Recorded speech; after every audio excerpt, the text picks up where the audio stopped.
Welcome to the podcast where mental health is at the core of what we focus on.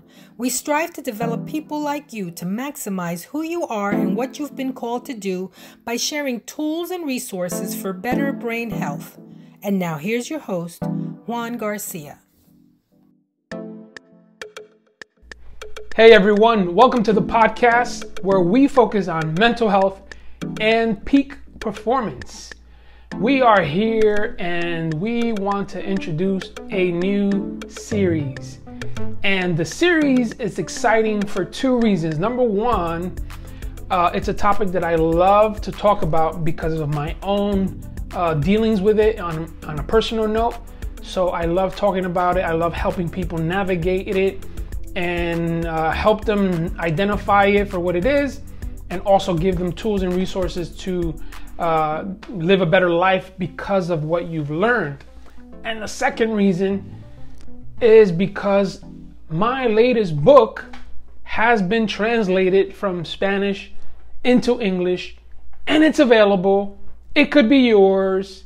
It's available today, and it is called The Discarded: Overcoming Rejection, which is the topic of this series. And I will be focusing on different subtitles. Today's subtitle is specifically the word acceptance. Acceptance.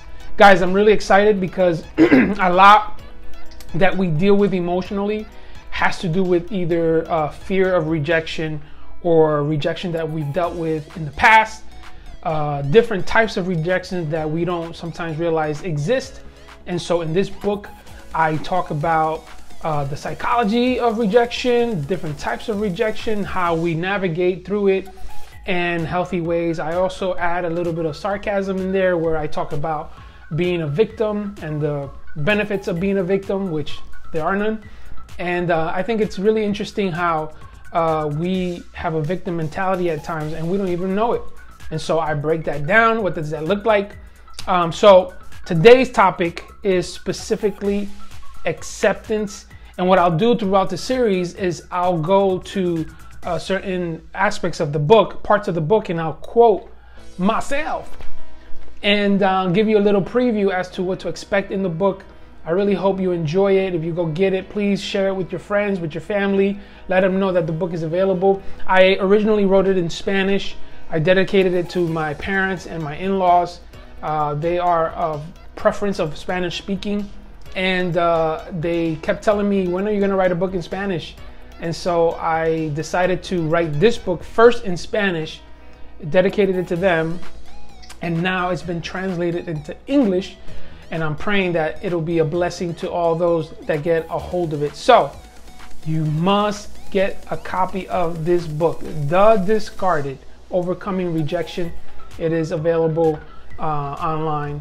And all the link and all that information will be on the description box below. So let me start with this quote from one of the most famous American authors, Mark Twain. He said, "A man cannot be comfortable without his own approval." A man cannot be comfortable without his own approval. Obviously, we're talking about women as well.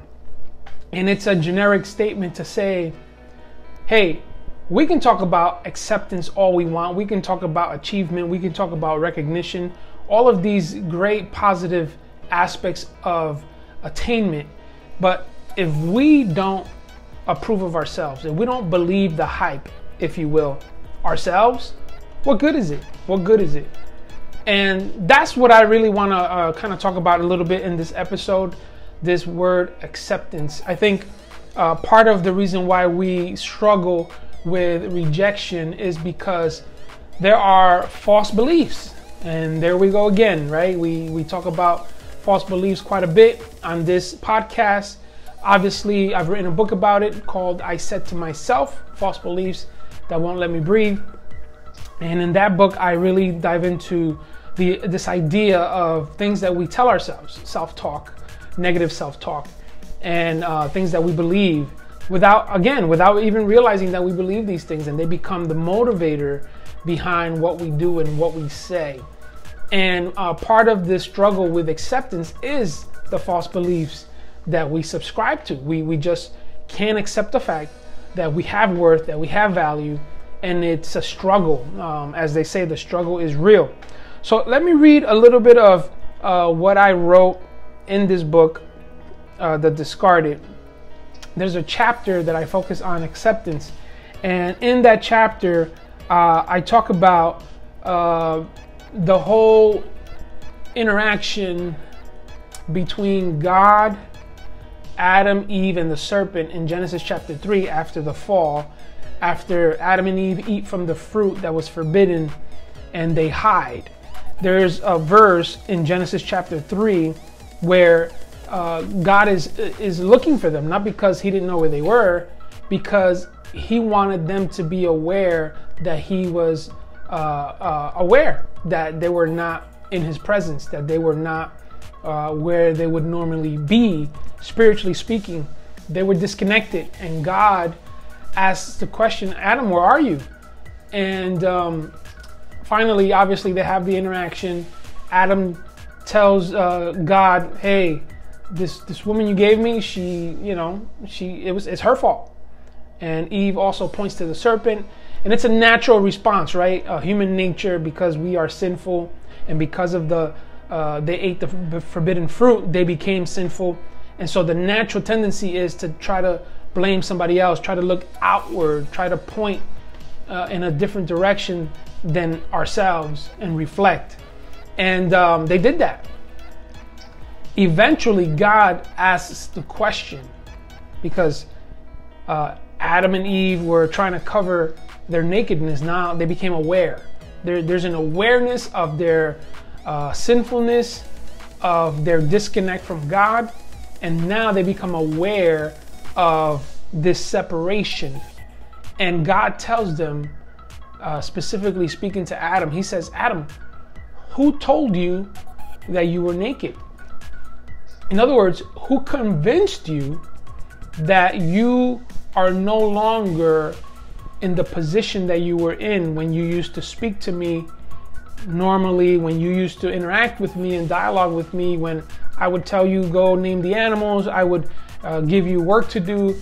What happened? Who convinced you? What was the false belief that was introduced to your heart, that you believed, that you allowed the thought process to begin infiltrate into your feelings, and eventually you subscribe to it, you hit that notification bell, and now your behavior speaks volumes as to what you believe.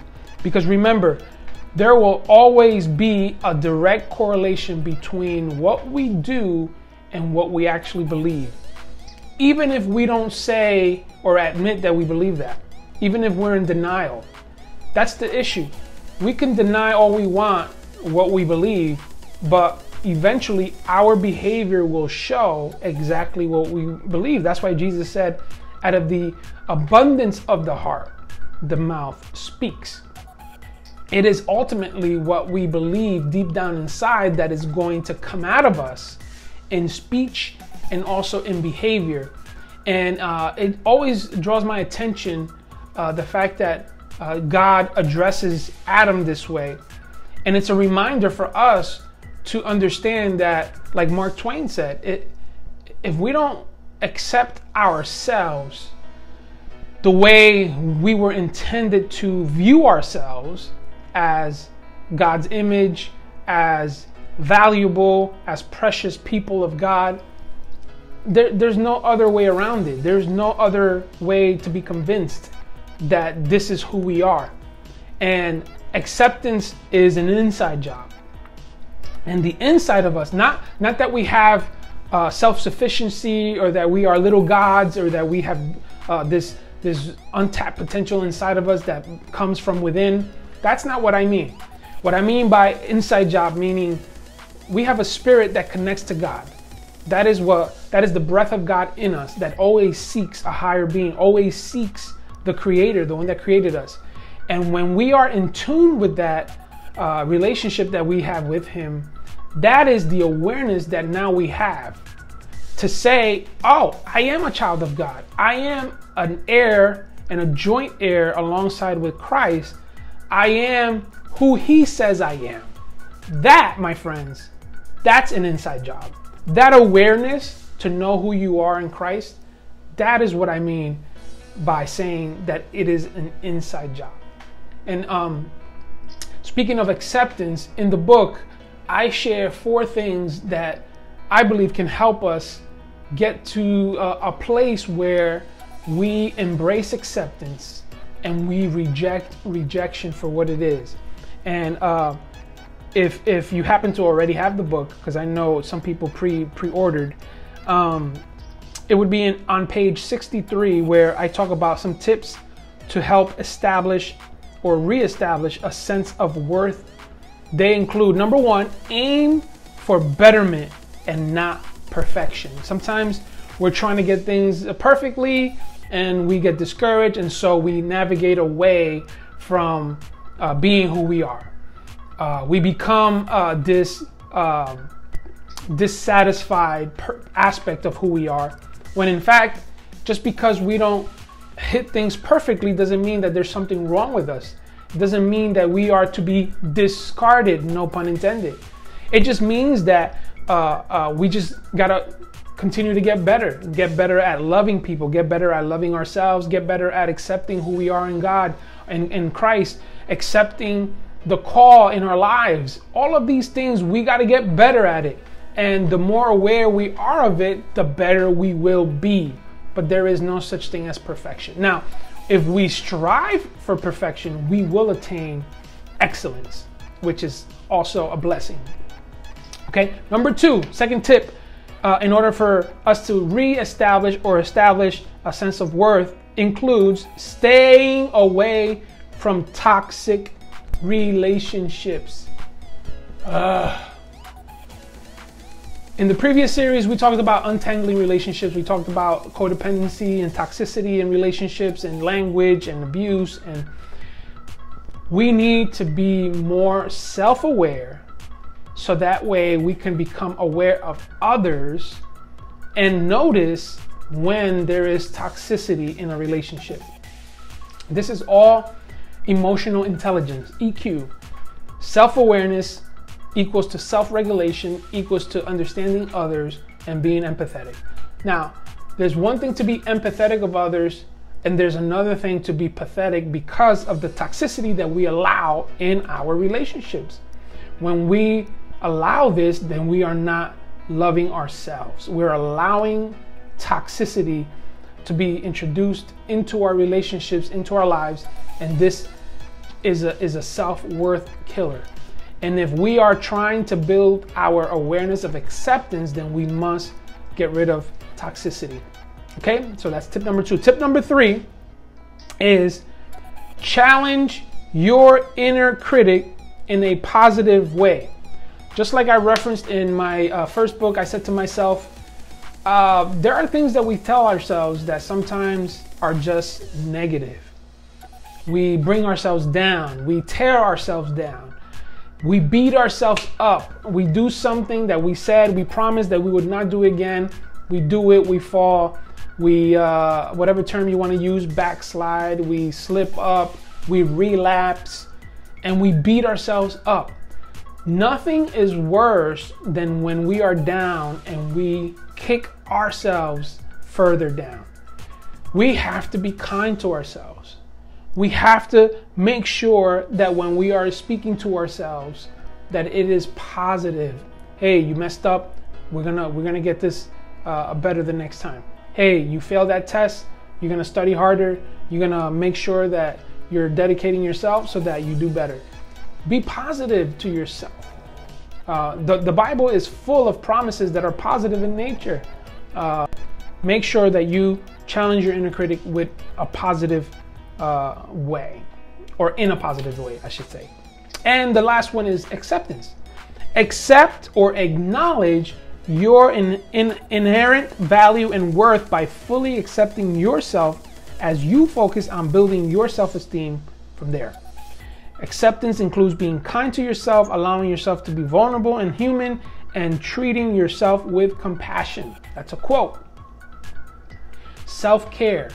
accepting the fact that we need self-care, that from time to time we need to not only have a day off, which we should always have. The 7th day of the week, whatever that is, should be a day of rest, a day of fun, a day that you do something that you enjoy and you rest, that you don't work. And obviously we have different rhythms because we have different professions. I know when I do clinical work in hospitals that I'm on call, a Sunday is a regular day. So I don't have the luxury to take Sunday off because I'm on call.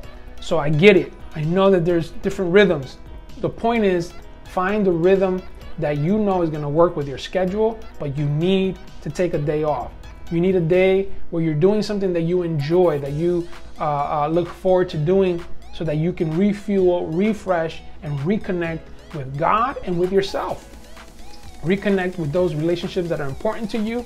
That way you are constantly being replenished in your emotional awareness.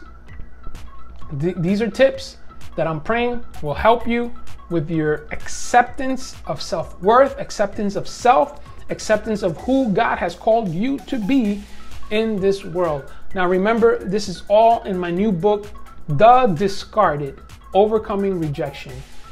Even if you feel that you don't necessarily wrestle or deal with rejection, I recommend that you get this book.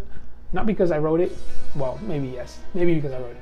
But I think that there's a lot of good tips, tools, and resources in it that can help you identify potential areas of rejection that maybe you weren't aware of. But you can also get it for someone that you know that may struggle with this, and you can gift it to them. It'll be a blessing for them, for you, and for me and my family as well. So I hope you enjoyed this episode. Please like, subscribe, comment, share it.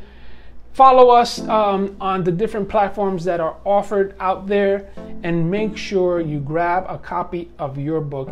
And if you want a signed copy, well, let me know. You can either comment below, or you can send me an email at juan.garcia@juangarciaenterprises.com. That'll also be in the description box below. Take care. Thank you for tuning in, and I'll see you on the next episode. Thank you for tuning into our podcast. For more information, visit our website at juangarciaenterprises.com. Our host, Juan Garcia, is available for speaking, coaching, and one-on-one counseling. You can email us at info@juangarciaenterprises.com. Until next time, remember, we only have one mind, so mind yours.